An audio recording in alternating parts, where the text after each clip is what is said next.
Olá pessoal, tudo bom com vocês? Eu sou o professor Luciano Júnior, professor de História. Nós vamos para mais uma aula do Educa Recife para as turmas do 6º ano do ensino fundamental.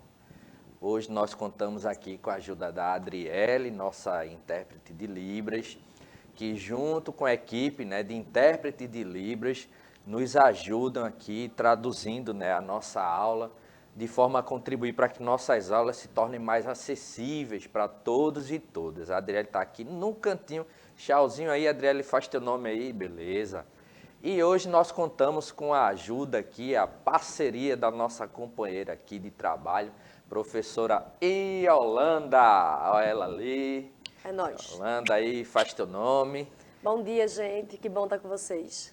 É isso aí. E hoje nós vamos para mais uma aula de História, aquela aula mara de História para as turmas do 6º ano, como a gente já falou.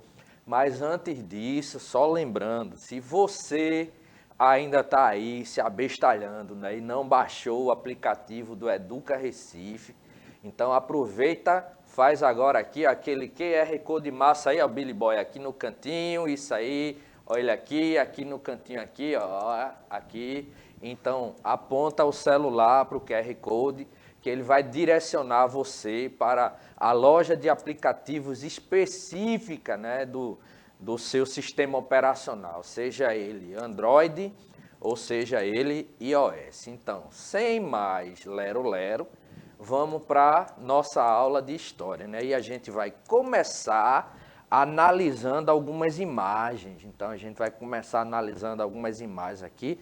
E aproveita, se você já está aí no chat, você já vai interagindo com a professora Yolanda e presta atenção nessas imagens. Presta atenção no seguinte, veja, você já observou, já viu essas imagens que eu vou apresentar aqui em algum lugar? Olha lá, aí, ó, perdão. Então, e aí, professora, conhece essas imagens? Oxe, Muralha da China. Muralha da China. A professora já deu spoiler aí. Ó. Já estou ligada no esquema. Já está ligada nas paradas ninja aí. Ó. Já. Então, nesse sentido aqui, a gente tem duas imagens da Muralha da China. Aí vamos continuar aqui. Isso aqui. E aí? E aí, professora? Sim. Já viu também? Já. O que é que a gente tem aqui nessas imagens, gente? O que é que a gente pode observar aqui? Presta bastante atenção em todos os detalhes. Observa, de um lado, a gente tem uns rabiscos aqui, que a gente vai explicar o que são. Do outro lado, a gente tem aqui umas imagens, uma imagem bem colorida, que mostra algumas figuras, A figura aqui, ó, de dragões, Isso aqui são dragões, mas são dragões diferentes, daqueles dragões que a gente costuma ver em alguns filmes considerados, filmes de época, medieval. Recentemente, inclusive, para quem curte aí, os heróis da Marvel, a gente teve o filme, de um herói da Marvel, um herói oriental, o Shang-Chi. E no filme do Shang-Chi, se você ainda não foi assistir, vou dar um spoilerzinho. Vai aparecer um dragão desse aqui, ó.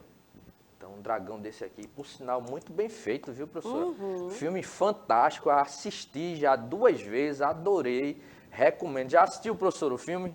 Esse não. Esse não, recomendo, viu? Beleza. Então, filme muito legal. Então, o que é que a gente pode extrair, analisar das imagens? A gente já viu aqui, ó, Muralha da China.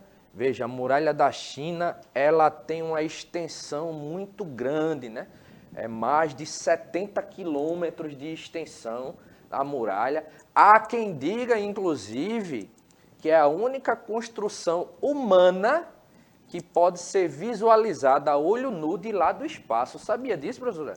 Mais do que a Avenida Caxangá? Mais do que a Avenida Caxangá. Não acredito. Até porque a Avenida Caxangá, ela não chega a 10% da Muralha Mas da ela é a China. maior, em linha Da América reta Latina, da América isso, Latina. é a maior avenida em linha reta da América Latina, Sim. Bem lembrado.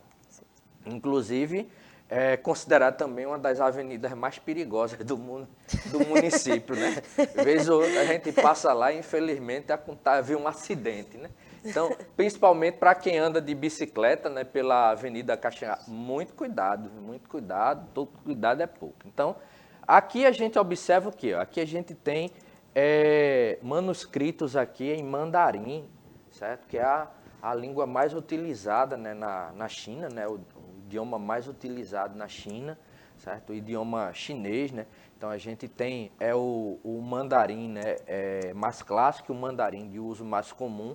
Então aqui a gente tem uma imagem do mandarim, né, com essas imagens, né, que a gente chama aqui de ideogramas, certo? São imagens aí, são tipo uns desenhozinhos, né, que representam ideias, né? Então, e aqui os dragões, né, que são seres, né, considerados mitológicos, né, que são utilizados em várias civilizações, com mitologia de várias civilizações, e dentre elas aqui, né, a mitologia chinesa, né, ela também considera o dragão aqui. Então, agora a gente vai assistir um pequeno vídeo, né, que está ligado também ao tema. Eu quero que vocês prestem bastante atenção e eu vou pedir a ajuda da produção aí, ó. Billy Boy, dá-lhe aí, Billy Boy.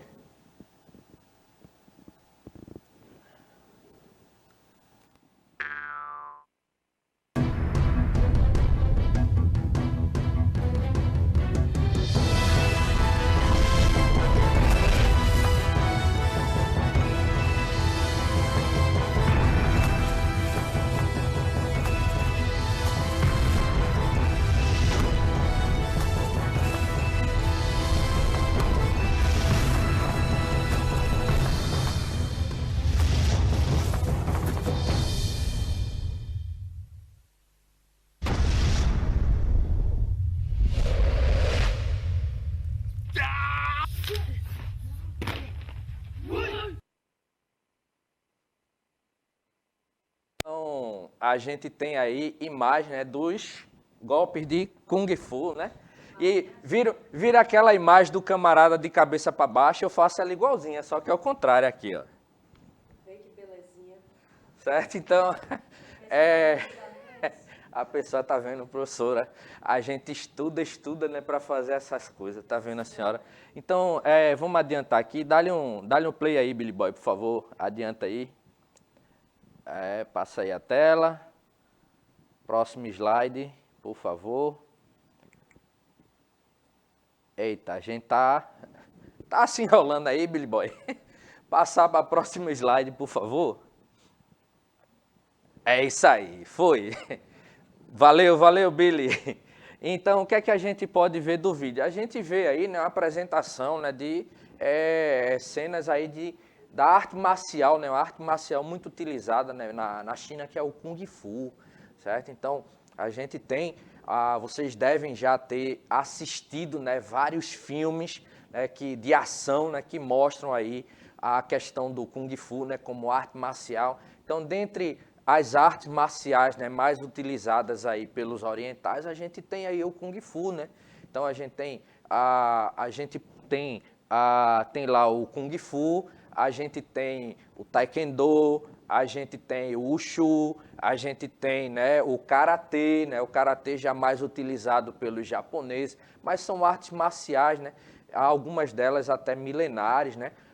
Então, nesse sentido, né, a gente tem vários filmes, né, de ação que utilizam coreografias aí inspiradas no Kung Fu. Inclusive, a gente tem, né, alguns desses lutadores, né, que assim se utilizam muito, né, dessas técnicas, né, alguns atores, né, que se utilizam muito dessas técnicas, né. A gente pode mencionar aqui, né, por exemplo, o Jet Li, o Jack Chan, o próprio mestre, né, do Kung Fu, né, o Bruce Lee, né, professor, o Bruce Lee, que se tornou o ícone, né, que foi um dos responsáveis por divulgar, né, no cinema essa arte marcial, né, oriental, ok? Então, qual o objetivo da nossa aula? Já deu para perceber que a gente está falando muito sobre a China, então o objetivo nosso hoje é reconhecer a China antiga, tratando de sua história e abordando sobre a sua sociedade. Então a gente vai falar um pouco hoje sobre a civilização chinesa, ok? Então vamos começar primeiro lembrando aqui, ó, alguns dados sobre a China atual. A China atualmente, né, ela tem a maior população do mundo, é um dos maiores países, né, do mundo e tem, né, a maior população do mundo estimada, segundo dados, né, de 2020, em 1,402 bilhão de habitantes. Então, assim, se a gente leva em consideração que a população mundial hoje está na casa dos 6 bilhões, caminhando para 7 bilhões, a China teria aí basicamente de um sexto a mais de um sexto da população mundial, né? Então, o idioma, né, chinês é chamado de mandarim, a gente já falou dele aqui, né? No começo da aula, a gente viu aí. E é o país que mais cresce economicamente no mundo. Há quem diga que hoje a China ela já é, de fato, a maior potência econômica do mundo. Ainda não, talvez não ainda oficialmente, mas de fato a China ela já seria, né, a maior potência econômica do mundo. E para vocês terem uma ideia, a gente teve aí o baque, né, na economia mundial por conta da pandemia do coronavírus. E quando os países começaram, desde o final do ano passado para esse ano, né, num processo de retomada lenta aí da economia, somente a classe média, né, chinesa, ela foi responsável por contribuir para que a economia chinesa ela voltasse, né, a levantar. E para vocês terem uma ideia, a população na China ela é tão grande que a classe média chinesa hoje ela tem uma quantidade de pessoas maior do que toda a população dos Estados Unidos, né? Então é mais de 300 milhões de pessoas, né, que compõem a classe média chinesa. Então, um país cuja a economia ela é assim, ela tem uma relevância muito grande dentro da sociedade atual, né? Acredita-se, né, que os primeiros grupos, né, a se fixarem na região, eles fizeram isso, né, por volta de mais ou menos 6.000 anos antes de Cristo, né? E esses grupos, né, eles se estabeleceram na região, nas proximidades, né, de alguns rios da região, principalmente o Rio Amarelo, e eles praticavam a agricultura, a criação de animais, como porcos, por exemplo, bois, carneiros e cabras, ao longo das margens do Rio Amarelo e do Rio Azul. Então, nessa perspectiva, né, a gente tem aí como grande parte da população mundial, a gente observa, né, que os primeiros grupos humanos eles vão se dedicar muito à prática, né, da agricultura, né? Então, os animais, né, a agricultura e pecuária, né, os animais mais utilizados aqui, né, eram os porcos, os bois, carneiros e cabras. Aqui no Nordeste, né, do Brasil se usa muito, né, a criação de bois, né, a criação de porcos também, né, a criação de aves, né, como o frango, né, e a criação de alguns caprinos, né? No interior do estado aqui a gente tem muito, né, a criação de carneiros, né, de bode, né, o típico bode nordestino, né, e as cabras, né? E ali a gente tem, lá fora a gente tem o professor Alami, para descobrir que o professor Alami, ele gosta muito de leite de cabra. Ele vive tomando leite de cabra. Então, nesse sentido, né, a gente tem lá que é um leite inclusive bem nutritivo, né, professora? Sim. Ok, então os camponeses eles aproveitaram as cheias, né, do Rio Amarelo e do Rio Azul para irrigar as terras, né? Então, nesse período, né, quando a gente tinha, né, o desenvolvimento, né, das cheias, o desenvolvimento... Beleza, professor Alami ali fora. Então, e o senhor, professor, também toma leite de cabra? Não gosto, eu prefiro leite natural, né, de vaca, né? Mas vaca é um bicho também. Eu sei, mas eu prefiro leite... Já tomei uma vez leite de cabra, mas não gostei muito não, né? Então eu prefiro o leite, né, de vaca. Então, nesse sentido, né, a gente tem aqui os camponeses aproveitando as cheias, né, do Rio Amarelo para irrigar as terras. E aqui a gente observa, né, uma imagem, ó, do Rio Amarelo. É normal a gente ver algumas dessas embarcações mais simples, né, as margens, né, do Rio Amarelo, embarcações feitas, né, de madeira ou de junco.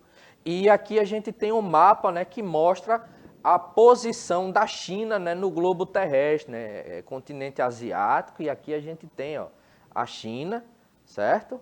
Posicionada aqui no globo, ok? Aí veja, aqui a gente tem uma imagem, né, que mostra a extensão aí do Rio Amarelo. Então o Rio Amarelo ele vem aqui, ó, ele pega toda essa extensão, certo? Passando por várias províncias, né, na região da China, né, desde Lanzhou até a Beijing, né, a região, inclusive hoje muito importante, né, na China. Além disso, né, a existência na região de uma poeira amarela trazida de longe pelo vento, né, ajudava aí, a fertilizar a terra. Então a gente tem as cheias dos rios e essa poeira, né, que vinha trazida, né, pelos ventos, né, que concentrava ali na região, nas margens do rio e ajudava a fertilizá-lo, né? Então eles cultivavam nessas regiões, né, assim, as margens do rio, cereais como o painço, o trigo, a cevada e mais tarde o arroz, né? O arroz que vai ter uma importância muito grande, né, para essa civilização, ok?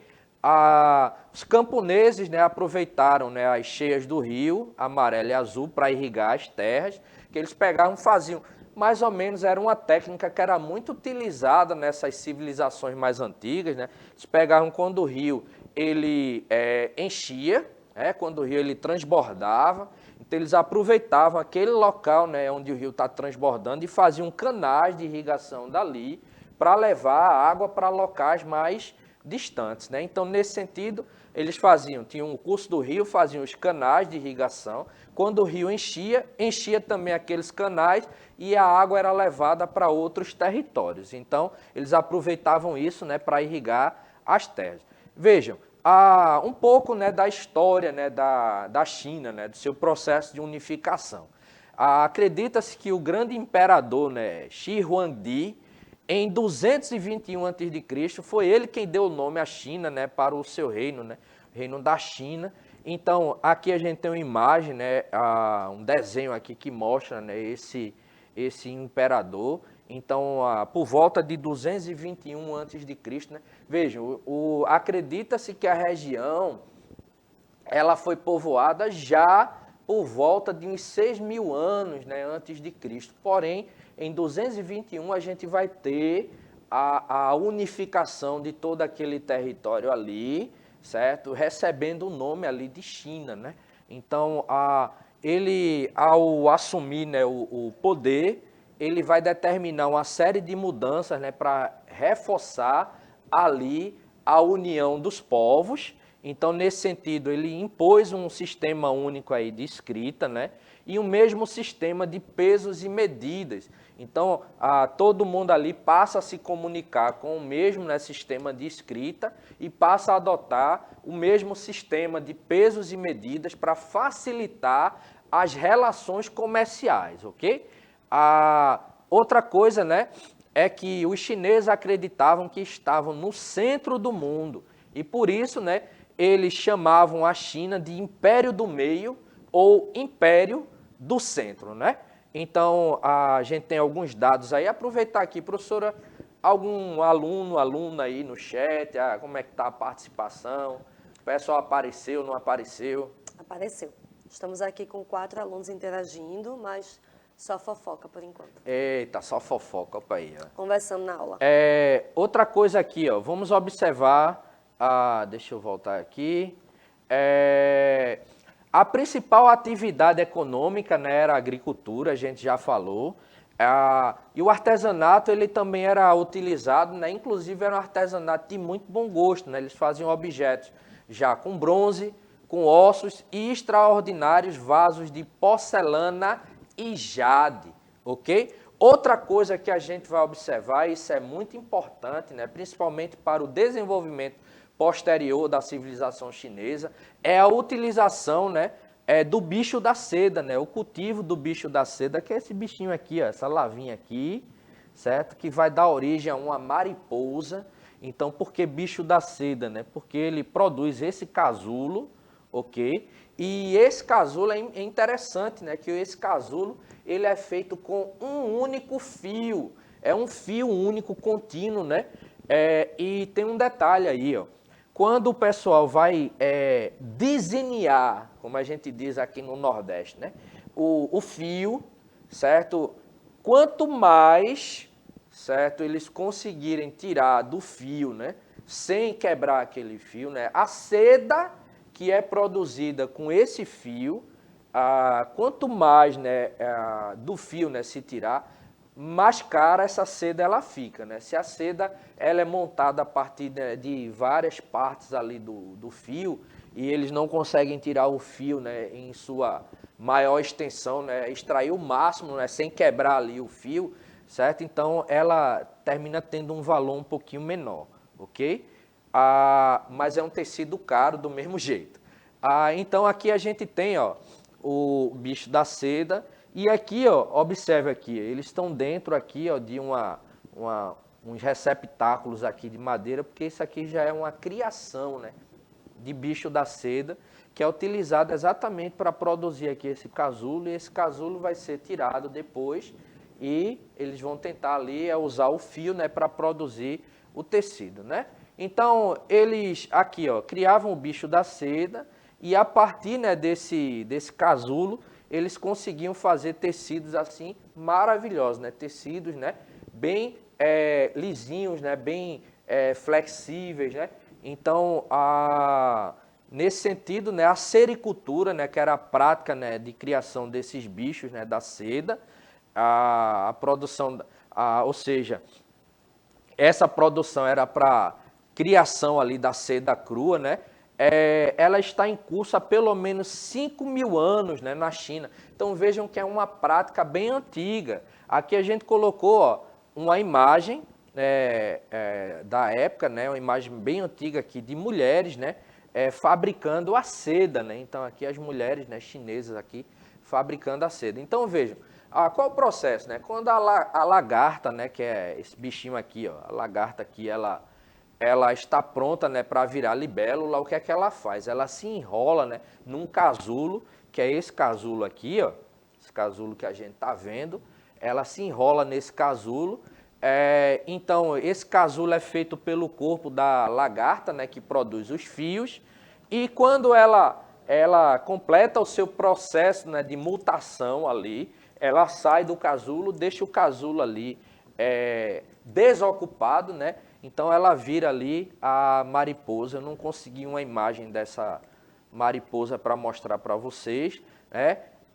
Mas o nome que se dá à mariposa é a mariposa mandarim, certo? Então vocês podem pesquisar depois, porque nem todas as imagens a gente pode utilizar aqui por conta de questão de direitos autorais. Então, mas vocês pesquisam, né? Então, seres humanos pegam os fios, né, que são finíssimos, resistentes e macios, e vão trançando ali para fazer o tecido, ok? Então, vejam, a seda, né, ela ganha uma importância tão grande, certo, para o comércio na China, que foi criada, inclusive, a chamada Rota da Seda. Então, era a rota onde várias pessoas, né, de várias partes do mundo, elas vinham para comprar, né, para adquirir a seda, né, chinesa. Inclusive mercadores, né, europeus, né, mercadores genoveses, italianos, espanhóis, portugueses, né, eles migravam, né, para essa região para adquirir a seda, né? Então a Rota da Seda era uma série de rotas interligadas através da Ásia do Sul, usadas no comércio de seda entre o Oriente e a Europa. Assim, esses carregamentos eles eram transportados, o pessoal migrava, né, para aquela região, comprava seda e transportava de volta, né, em caravanas, né? Caravanas e embarcações oceânicas que ligavam comercialmente, né, o Extremo Oriente e a Europa, né? Provavelmente esses percursos foram estabelecidos a partir da Ásia e foram fundamentais, né, para a troca entre esses continentes, até a descoberta do caminho marítimo, né, para as Índias. Então, eles começaram a utilizar as rotas, né, terrestres, eles utilizavam as rotas terrestres, e mais na frente eles vão descobrir rotas marítimas, né, para se chegar, né, ao Oriente, né? Então, as rotas marítimas terminavam sendo mais rápidas, né, do que as viagens por caravanas terrestres, e alguns fatores vão contribuir até para que eles terminem, né, procurando novas rotas, como, por exemplo, a partir do século VII, né, com o processo de expansão islâmica, né, que vai barrar ali algumas dessas rotas, né, de comércio, os europeus eles vão se ver obrigados a buscarem novas rotas, né, né, de comércio, ok? Então aqui a gente tem a Rota da Seda, ó, veja. Então aqui a gente tem a região de Cantão,